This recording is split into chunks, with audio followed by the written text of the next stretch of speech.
This week, net neutrality and what it really means. Qradar vulnerability, trying to secure your mobile device. When Z-Wave attacks, routers are open to attack because of your ISP.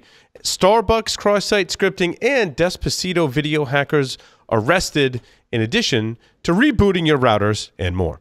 Daniel Lowrie from IT Pro TV joins us for expert commentary and so much more. So stay tuned to this episode of Hack Naked News. This is Security Weekly, for security professionals, by security professionals.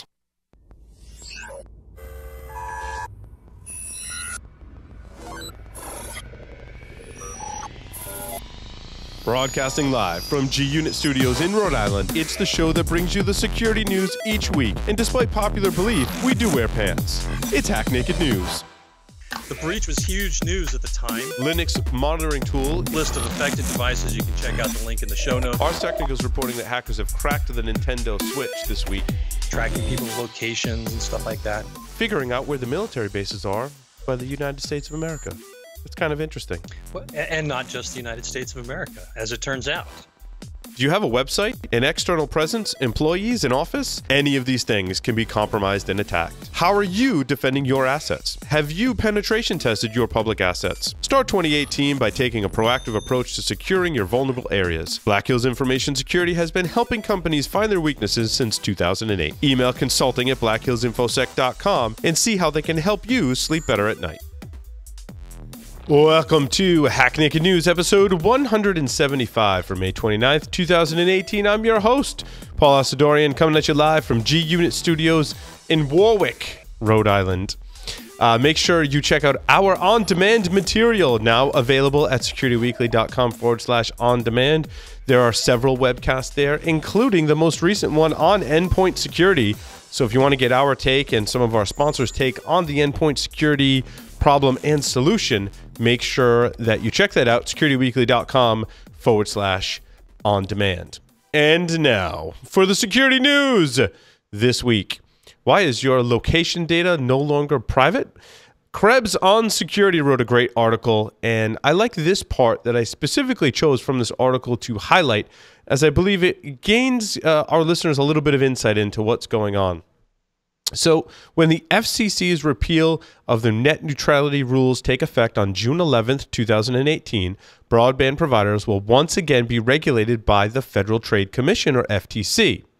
That power was briefly shared with the FCC when the agency under the Obama administration passed net neutrality rules with the assumption that it could regulate broadband providers like telecommunications companies.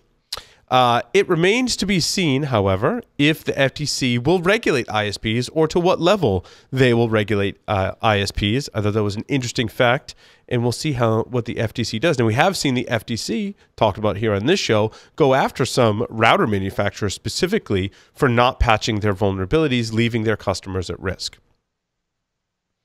An advisory for Qradar, a remote command execution, comes from Secure iTeam. Secure Team, something like that. Secure Team. Let's go with that.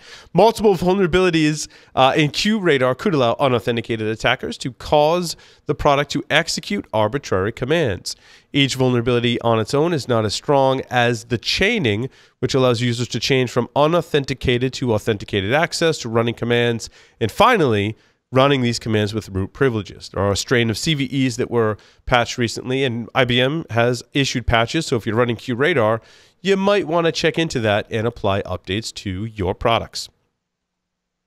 Secure your mobile devices during this summer travel. This is an advisory released by the U.S. CERT, and it says as summer begins, many people will travel with their mobile devices, although these devices, such as smartphones, tablets, and laptops, offer a range of convenience. Users should be mindful of potential threats and vulnerabilities while traveling with them.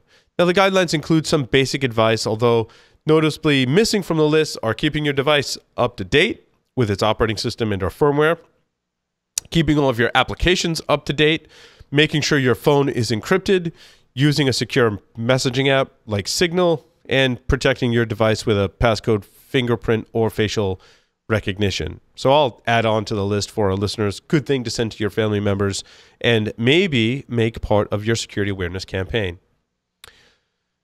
Z-Wave downgrade attack left over 100 million IoT devices open to hackers. Well, I believe that headline is slightly overstated, perhaps.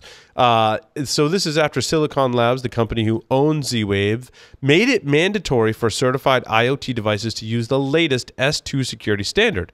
Millions of smart devices, however, still support the older, insecure version of the pairing process called S0 framework for compatibility reasons. And a research company found it could attack these devices and trick them into falling back into the older and less secure protocol. A Singapore ISP leaves 1,000 routers open to attack. Southeast Asian telecom giant Singapore Telecommunications Limited, so that's the name of the company, Singapore Telecommunications Limited, left approximately 1,000 customer routers wide open to a potential attack via an unprotected backdoor. The flub occurred after the region's largest ISP conducted remote maintenance in an effort one could imagine is trying to do a good thing, doing maintenance on the affected routers and failed to secure the equipment when the work was completed, according to New Sky Security. Just making sure that this practice is still in play, of course, here on the Security Weekly front, that ISPs will deploy these routers and they will be insecure, and a note to ISPs not to do this ever again. But we all know that's probably not going to be the case. Starbucks was in the news this week. They had a cross-site scripting flaw floating around on their website, despite so many methods and techniques to protect against it. Researcher Martin Bajanik discovered a cross-site scripting bug that was present on Starbucks' UK website. The now-patched bug would have allowed an attacker to inject malicious JavaScript into the browsers of people visiting the cafe chain's online store, though the researcher believes that an actual exploit would have been hard to pull off. French teens have been charged in the Despacito hack. 2 18-year-old French citizens have been charged in Paris following a hack of popular music videos on YouTube. The hackers targeted a string of videos last year, including the hit song Despacito, had millions of views on YouTube, and at one time was the most watched music video on YouTube of all time. In fact, probably is the most watched YouTube video of all time. If you haven't seen it, it's a very catchy tune. They did this through Vivo, a music hosting service, and reportedly is not the first time the company has been breached, which I thought was kind of interesting. The FBI recommends router reboots for limiting the VPN filter malware risk. This is the one uncovered by Cisco Talos research team. In many cases, the reason why power cycling or rebooting a system works is because, of course, it will remove all that non-stateful code that is implanted there by the malware. However, that doesn't erase all of the vulnerabilities that led to that malware being installed in the first place. So make sure, in addition, if you want to reboot your router to get rid of memory resident malware, that you also then fix the vulnerabilities inside of your router, because that's how you got pwned in the first place. And with that, we will take a short break and come back with Daniel Lowrie from IT Pro TV for our expert commentary this week. Stay tuned. IT Pro TV, binge-worthy learning for IT teams. Why is it binge-worthy? It's learning presented in an engaging and entertaining talk show format that beats voice-over PowerPoint snooze fests. Watch over 3,300 hours of content in their on-demand library on your desktop, on the go, or in the comfort of your own living room. IT Pro TV is IT training you and your team actually want to watch, which means a better return on your learning investment. Get started with IT Pro TV for teams by visiting itpro.tv/securityweekly and start a 7-day free trial and get 30% off standard or premium IT Pro TV memberships using the code SECWeekly30. Today's determined attackers easily bypass even the most advanced network defenses. Trying to ramp up staff to detect their backdoors can cost thousands of dollars and take months, even years. With Active Countermeasures AI Hunter, we enable junior analysts to detect even the most advanced backdoors in a matter of hours. Sign up for a demo and purchase our product today by visiting activecountermeasures.com/HNN. Active Countermeasures. Make every analyst a hunter. Welcome back, everyone, to Hack Naked News. I think I have an announcement. Yeah, in fact, my announcement is for IT Pro TV. And who better to introduce IT Pro TV than one of their very own instructors, Daniel Lowrie. Welcome, Daniel. Hey, Paul. How's it going today? It's going okay. I think I forgot how to talk and deliver teleprompter over the weekend, but other than that, I'm good. By Friday, I'll have it down pat, and then I'll lose it again. It's a very complex and difficult thing. These new age pieces of technology. It's reading and is hard apparently. The reading part. The reading part is what throws me. So what's going on, Daniel? How are you today? I'm doing great, man. Glad to be on the show. I was watching you do the news here as we're working up to this segment, and I'm going, wow, it's not a good time to be an IoT or router device. It seems no, certainly not. And that was not by design. I chose those stories. That seemed to be what was popular today, which is kind of interesting. So yeah, and very much it's interesting. And not only that, but the interesting fact that many of these things can be fixed and have fixes. All we have to do is actually apply them. And we just either get lazy or we don't understand the technology, or if we get lazy, which is usually the thing, and we leave ourselves open to attack. It's interesting I believe it was when Cisco owned Linksys that they had some kind of cloud service that was like, we'll manage your router, we'll let you update it from the cloud kind of thing. Microsoft has announced Azure Sphere, which essentially is some of the same components. However, they've architected everything from the hardware to the firmware, to the applications, to the cloud connection to be part of their Azure Sphere project, and are actively putting in front of embedded device or IoT manufacturers to say, adopt our new framework. And we actually are scheduling an interview with the person, one of the people, main person, I should say, behind that project at Microsoft. That really, in my, I wrote the book on Linksys WT54G routers with Larry Pesce in 2007. And since then, I've never seen anything that I think has really as promising for IoT device security as Azure Sphere has. So, well, that right there is what I like to call must-see podcast TV. Right? I'm going to have to watch that. I think his name's Galen. We did a screening call with Galen so far, and we're scheduling him on this. So super, super smart. He's doing OS stuff for Microsoft they got for a long time. The super smart genius guys that go to work and do that kind of stuff. Yeah. Well, today we're going to talk about, you had kind of already brought this up, the VPN filter. That's what we want to take a look at today. And I just thought it was a very interesting piece of malware that's floating around there right now. It's been in a lot of news articles, news feeds, you name it. It's been making the rounds, as it were. And I thought if we understood a little bit more of why this is happening and what's happening, we'd be better prepared for protecting ourselves against it in the future. Daniel, one thing I missed in my coverage was it's exploiting known vulnerabilities. There's no 0 days that it's exploiting, correct?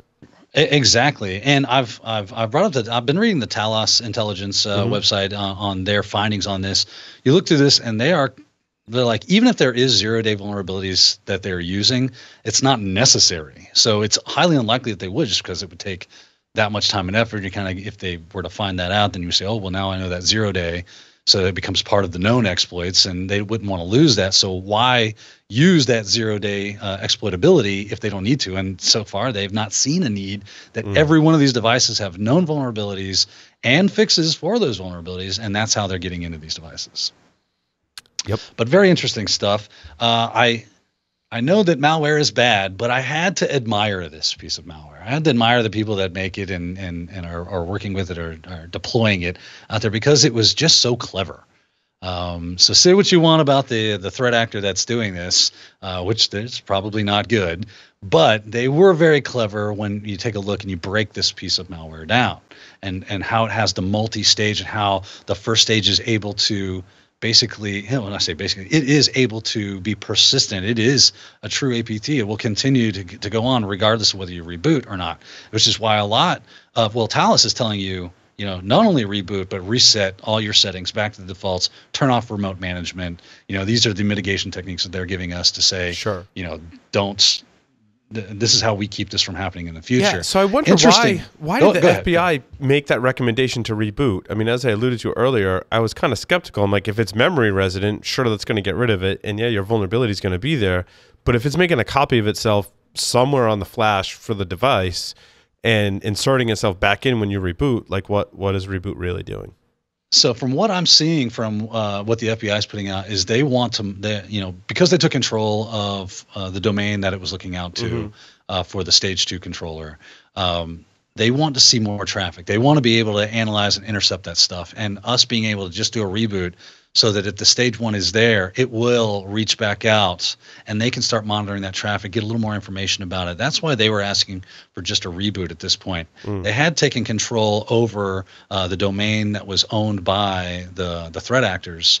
So it being able to reach that isn't really a problem anymore. PhotoBucket has already, I think, cleaned up all the problems that we're having. They had some photos that the EXIF information inside of the photos actually contained IP addresses to the stage 2 server, so it can load up that stage 2 module. Yeah, like I said, that's pretty creative. Yeah, pretty creative. Yeah, I was very impressed with the ways in which they were getting around things or hiding their data. It was yeah, because most sites will strip that EXIF data when you upload to it. PhotoBucket must not have been. Or they have the ability to keep it in there as an option. Something right. had to be, because that's exactly what was happening. They had, and the cool thing is you can go to the Talos website, and we'll make sure that's available to everyone. But it's pretty easily found for VPN filter, and inside of their write up, which is just very nicely done. I gotta tip my hat to Talos Intelligence on how well they did their write up on what is going on with this threat and what you need to do to mitigate, and then the technical details behind it as well. Easy to follow and understand, even if you're not up on every little nuance of some of the encryption schemes and things that they were doing to hide and obfuscate. But really well done there, and they give you some ways in which you can mitigate through here and to look for the attack itself. But now that stage 2 payload, Daniel, what was the intent of it? Very good. Actually, it's funny when you put up the little graphic that you had has just about everything you need to know about this. So if you want to jump into my computer here, I've got up inside of this Talos thing. Here we go. There's the actual graphic that you were using, and in here it shows you that inside of this stage 2, what it's doing is it's loading up this module, and you have different modules that come from the stage 3 as well. But this module is basically saying, here is how you get to stage 3, right? Which is, and now it is doing a couple other things. It is doing some monitoring, credential stealing, things of that nature. A lot of basic forensical investigation, looking for good data that it can use. It also, which is one of the key components to stage 2, is it has this kill switch built into it. Which, again, I was like, oh, my goodness, these guys were very, very smart. What they did, they said, if the cops are coming, basically, we can kill this. So we're going to flash the NVRAM, at least the first X amount of bytes of NVRAM, basically bricking your device. And this is one of the ideas that they think that, or that Talos thinks, that might be a reasoning behind what's going on here, okay? So they think maybe an attack specifically toward the Ukraine. They see this threat actor, APT28 is them, or they're also known as there was another name, I forget what it was. Yeah, they have a few, a Fuzzy Bear, I think it is, something like that. It's funny. Some kind of weird name. Names.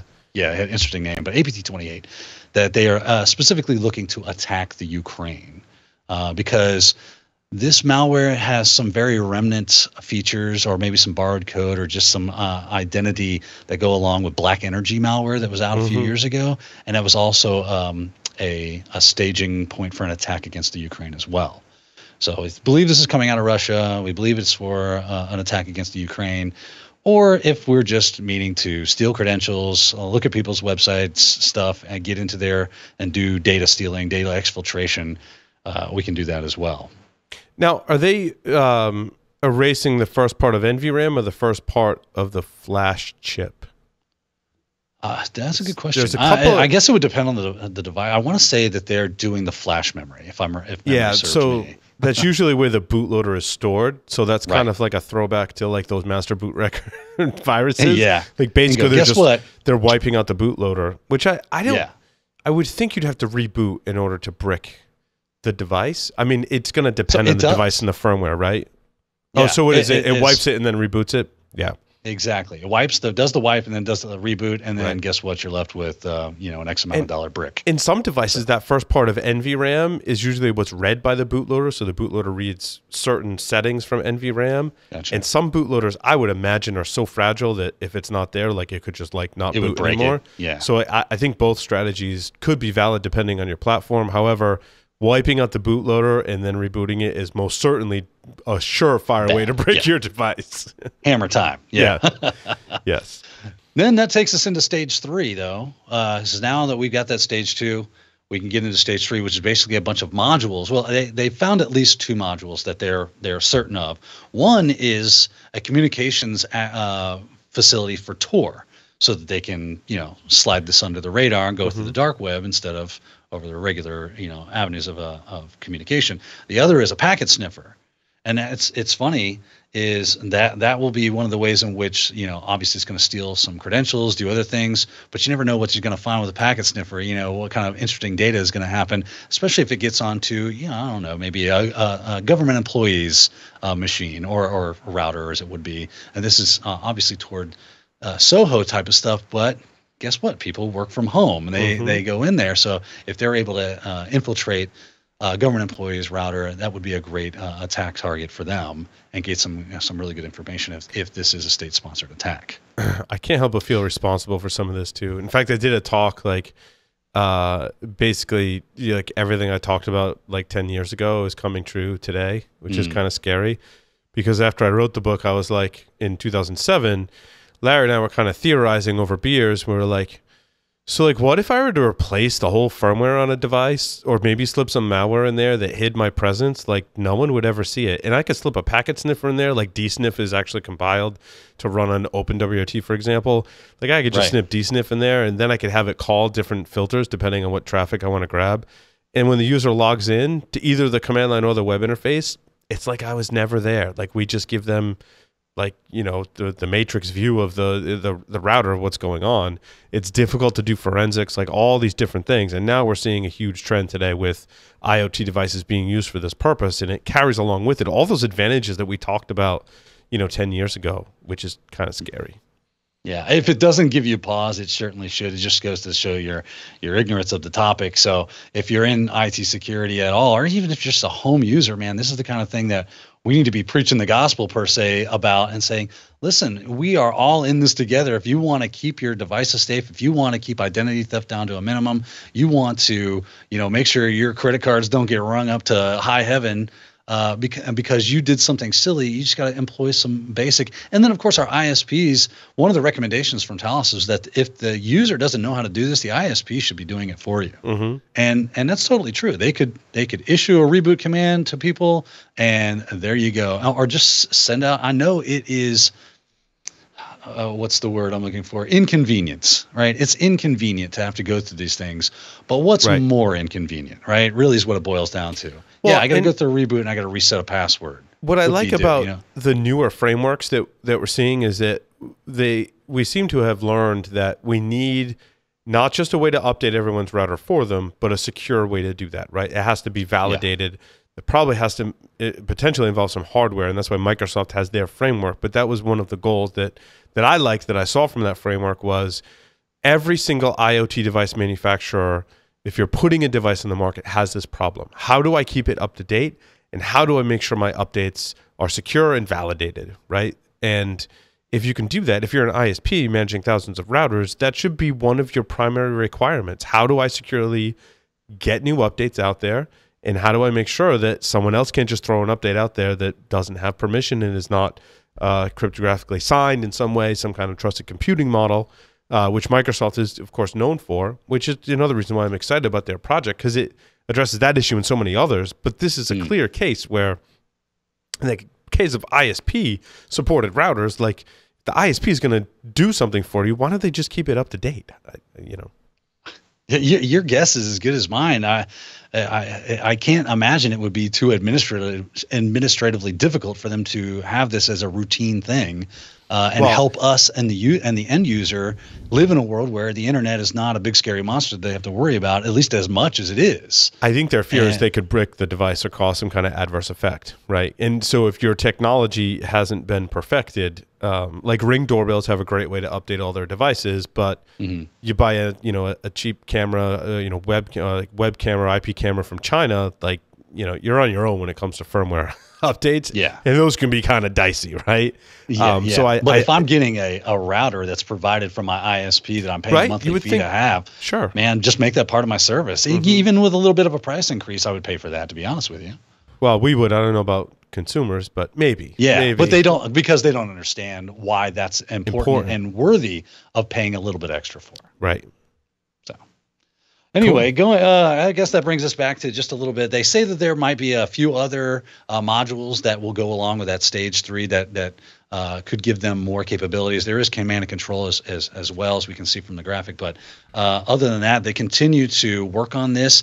Their idea for releasing what they found up to this point was because they saw the threat going toward another nation state, and they thought it was pertinent for them to go ahead and release the information that they already had before it found its culmination.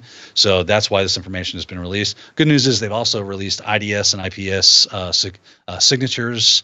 And if you do think that maybe you are on the list, or you look at the list of devices that are affected by this, and you find that you're on that list, all you have to do is perform that reboots, do an update of all the firmware, and you should be back in action. And any kind of remote administration, make sure you're not using default credentials, things like that. Don't make it easy for these actors to get back in and just lather, rinse, repeat. That's what we want to avoid. Take a clue from the suggestions that they're giving us, follow them, and you should be in the clear. Awesome.